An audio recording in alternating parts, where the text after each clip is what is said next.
नमस्कार दर्शक चरमणी चैनल स्वागत जनाऊँ आज आपको गोटे मेडिसिन कभी आपण मैंने मागणार यूज करेंगे।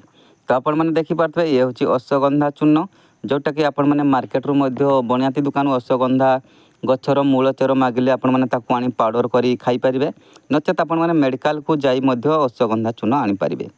तो आपण मैंने देखिपे ये हूँ 150 टंका डबा तो 100 ग्राम अच्छी तो आपण मैंने आनीपारे जदि आपण मैंने खांटी चाहते हेले बनियाती दुकान रू आनी आपण मैंने यूज करेंगे। किपर यूज करेंगे कौ भाई आपण मैंने यूज करेंगे जानी नियंतु।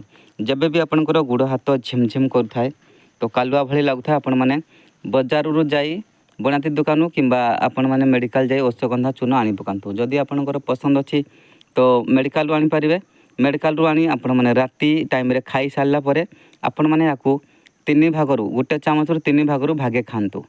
गरम पानी सहित आपण मैंने खातु देखिए आपंकर झिमझिम होता हाथ गोड़ होगा जेकोसी जगार झिमझिम हो झिमझिम आपंकर भल हो।